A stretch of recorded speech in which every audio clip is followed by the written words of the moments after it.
Muito bem, galerinha. Continuando o nosso estudo de equilíbrio, falamos hoje sobre o produto de solubilidade numa aula que está dividida em duas. Beleza? Muito bem. O que é o produto de solubilidade? É um equilíbrio entre uma substância pouco solúvel, normalmente sais e bases pouco solúveis, e os seus íons em solução. Então, olha só, vamos considerar o seguinte, o sulfato de bário, que é um sal pouco solúvel, utilizado aí como contraste radiológico para quem vai fazer exame de raio-x de intestino, de estômago, certo? Então tem que tomar esse negócio, esse contraste radiológico, sulfato de bário. Se eu adicionar esse sulfato de bário num recipiente, ele é um sal pouco solúvel, então ele vai para o fundo, ele vai precipitar lá no fundo. Só que é o seguinte, com o tempo vai iniciar-se o processo de dissociação. Então alguns íons vão acabar se separando em bário 2+, e sulfato 2-. Com o decorrer desse processo, vai começar a acontecer desses íons se encontrarem novamente e começar o processo de precipitação novamente. Então, formando de novo o BaSO4. Então, a gente vai ter uma certa velocidade com que os íons se dissociam e uma certa velocidade com que os íons precipitam. Quando essas velocidades se igualarem, a velocidade de dissociação for igual à de precipitação, nós temos o equilíbrio químico atingido, tá certo? Então aqui, o equilíbrio que a gente está tratando é sempre de uma parte insolúvel, um sal pouco solúvel, e os seus íons em solução. Então, a parte que dissolveu daquele determinado sal, a parte que dissociou daquele sal. Todo equilíbrio apresenta uma constante de equilíbrio, você está vendo isso em todas as nossas aulas aí sobre esse assunto, né? Então, existe aqui também a constante de equilíbrio, a constante do produto de solubilidade, chamada aí de KPS, constante do produto de solubilidade. Como toda constante, produtos dividido pelos reagentes. Então, aqui nós teríamos a parte solúvel, Ba2+, SO4 2-, pela parte insolúvel, tá certo? Então, vamos melhorar isso aqui. Então, esse BaSO4 aqui, ó, é a parte que é insolúvel. E essa parte vai ter uma constante. Por quê? Olha só, vamos pensar num sólido. Eu tenho uma certa quantidade de sólido dentro de um recipiente, tá? Então tem uma soluçãozinha, então vai aquele sólido lá para o fundo, a parte que não dissolve. Então eu tenho uma certa concentração, digamos assim, uma certa massa dividido pelo volume, tá ali, uma concentração C. Aí eu penso no seguinte, poxa, eu vou dobrar a quantidade de sólido. Então, vou pôr o dobro do que eu tinha de sólido e vou calcular a nova concentração. Eu tenho o dobro do que eu tinha de massa, mas também vou ter o dobro do que eu tinha de volume. Se a gente analisar aquilo ali, ó, a gente pode cortar e nós teríamos que C' é M sobre V, mas M sobre V é C. Ou seja, a nova concentração é igual à anterior. Não adianta eu querer colocar mais de um sólido dentro de uma solução, que a sua concentração não vai mudar. Então a concentração da parte sólida, a concentração da parte insolúvel será constante. E se aquela concentração ali de BaSO4 é constante, ela vai para o lado das constantes. Então vai ficar Kc vezes a concentração do sulfato de bário, que é a parte insolúvel, BaSO4. Tendo ali então na segunda parte, no segundo termo da equação, os íons, a parte solúvel. Uma constante vezes outra constante dá outra constante. Nós já vimos isso.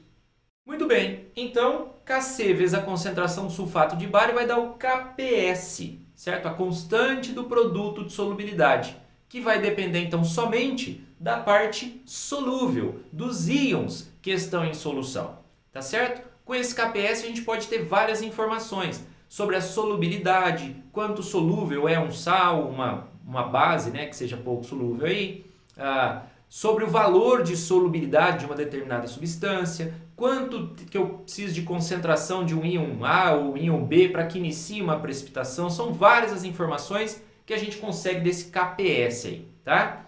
Uma delas nós vamos pensar agora.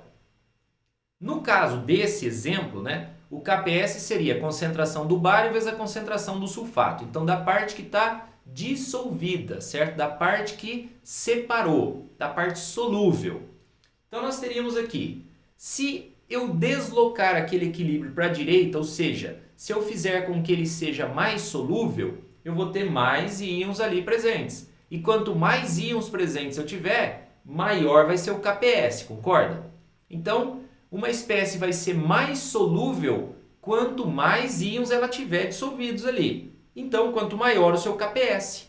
Assim, quanto maior o valor da constante do produto de solubilidade, mais solúvel é uma determinada substância. Então, tem muito exercício que ele faz isso. Ele dá várias substâncias e mostra as suas constantes do produto de solubilidade para perguntar para a gente qual que é mais solúvel, qual que é menos solúvel.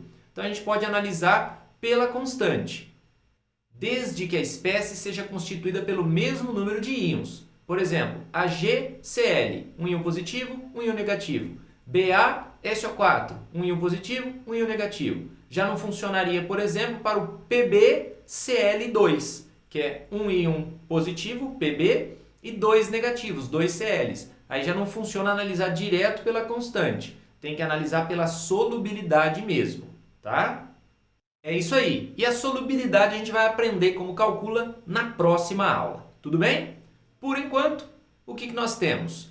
Constante do produto de solubilidade é a constante que eu vou trabalhar com a parte iônica apenas, com a parte que dissolveu daquele sal ou daquela base, pouco solúvel. Quanto mais íons eu tiver, mais solúvel é a espécie.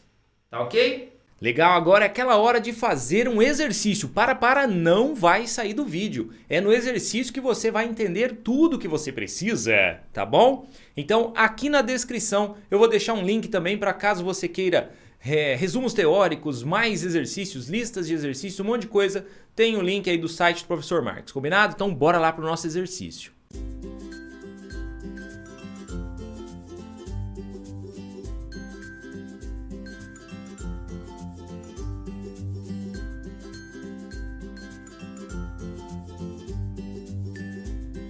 De volta com você, vamos à resolução do nosso videocício que ele nos forneceu. Ele traz aqui informações sobre o valor máximo permitido de sulfato numa certa amostra, tá? Então, o valor máximo permitido para o consumo humano é de 250 miligramas de sulfato por litro de solução. Esse é o VMP, valor máximo permitido. Ele fala de uma água que foi analisada e que tinha 5 vezes 10 a menos 3 mols por litro de íon sulfato. E ele quer saber se essa água é adequada ou não é. Então, olha só, a pergunta da letra A.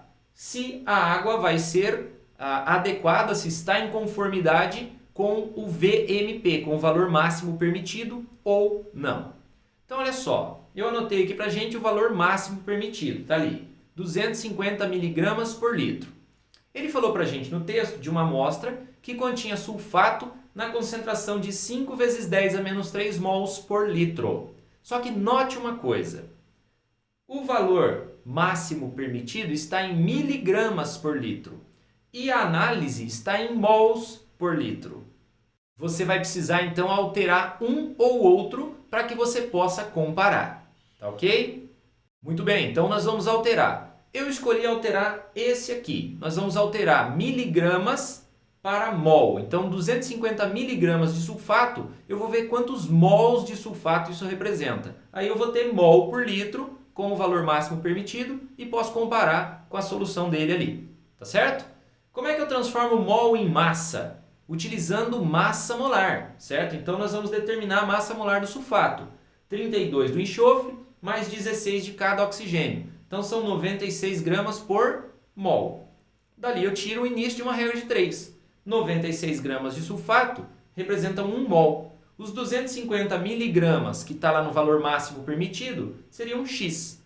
Professor, mas pode pôr um em grama, outro em miligrama?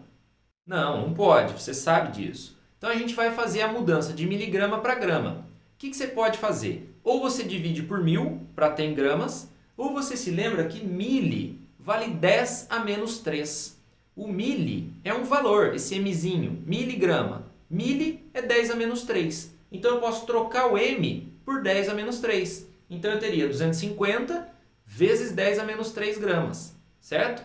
Professor, mas eu não gosto de mexer com esses negócios de potência de 10 não, hein? Se você não gosta de mexer com as potências de 10, então divida os 250 por 1000. Aí você vai ter o valor em gramas, tá? Seria 0,25 gramas. Pode fazer por aí, não tem problema nenhum, tá certo? Então, resolvendo aqui, nós teríamos que o x é 250 vezes 10 a menos 3 dividido por 96. Vai dar aproximadamente 2,6 vezes 10 a menos 3 mols. Basta pegar lá o 250 e dividir por 96, tá bom? Então esse aqui seria o valor, 2,6 vezes 10 a menos 3 mols, que é o equivalente aos 250 miligramas. Então está lá convertido. 250 miligramas, 250 vezes 10 a menos 3 gramas de sulfato, equivalem a 2,6 vezes 10 a menos 3 mols. Então, a gente já passa a ter ali, o valor máximo permitido, não em miligrama por litro, mas em mol por litro. Aí eu posso comparar. O valor máximo permitido é 2,6 vezes 10 a menos 3. O valor encontrado na água foi de 5 vezes 10 a menos 3. É praticamente o dobro do que podia ter. Então, essa água é inadequada para o consumo humano. Tá certo? Assim a gente mata a letra A. Muito bem. Na letra B, ele fala ali de um lote que tinha excesso, um lote de água que tinha excesso de sulfato. E ela foi tratada com cálcio até que o sulfato chegasse ao valor máximo permitido, aos 2,6 vezes 10 a menos 3 mols por litro. Por que isso acontece? Quando eu adicionar o cálcio se junta ao sulfato, forma sulfato de cálcio que é insolúvel e vai para o fundo, precipita, certo? Muito bem. Ele quer então que a gente determine qual seria a concentração final dos íons cálcio quando o sulfato chegasse no valor limite lá no 2,6 vezes 10 a menos 3. Apresente seus cálculos, então vamos lá. Primeiro, está ali anotado para a gente relembrar o valor máximo permitido em mols por litro. Ele falou que tinha 5 vezes 10 a menos 3 mols por litro de sulfato. Aí ele foi tratado com cálcio. O cálcio junta com o sulfato e vai precipitando, até que o sulfato chegasse a 2,6 vezes 10 a menos 3 mols por litro. A pergunta dele é quanto resta de cálcio ali dentro. Muito bem, olha só. Vamos lá, nós teríamos a precipitação de sulfato de cálcio, ficando em solução íons cálcio e íons sulfato. A expressão seria essa. O sulfato de cálcio iria se dissociar em cálcio 2+ e sulfato 2- e depois a reação volta até que se atinja o equilíbrio entre a quantidade que dissolve e a quantidade que precipita. Então está ali o equilíbriozinho representado. Esse é o valor da constante do produto de solubilidade que foi dado no texto e a gente sabe também a concentração de sulfato que deve sobrar, que é 2,6 vezes 10 a menos 3, o valor máximo permitido. Então a gente pode trabalhar com a constante do produto de solubilidade, que seria os íons presentes, cálcio 2+ vezes sulfato, só a parte final ali da equação. A constante a gente sabe, o cálcio é o que ele quer e o sulfato a gente tem também. Então agora é só a gente brincar um pouquinho com a matemática. Vamos lá, mexer com isso aqui, vamos dividir o 2,6 vezes 10 a menos 5 por 2,6 vezes 10 a menos 3, assim a gente acha a concentração de cálcio. A gente pode cortar o 2,6, vai ficar 10 a menos 5 menos 3, certo? Então conserva a base, 10, e faz lá os expoentes, menos 5 menos 3. Então vai ficar menos 3 mais 5, vai dar 10 a menos 2 mols por litro. Essa é a concentração dos íons cálcio. Belezinha? Joia! Finalizamos mais uma aula, mais uma batalha vencida por você. Parabéns! É isso aí, espero que você tenha gostado, que tenha entendido e que compartilhe aí com seus amigos aí na sua escola, nos locais onde você estuda, seja no seu curso, onde for. Compartilhe esse projeto com seus amigos, combinado? Grande abraço, goodbye! Como eles dizem lá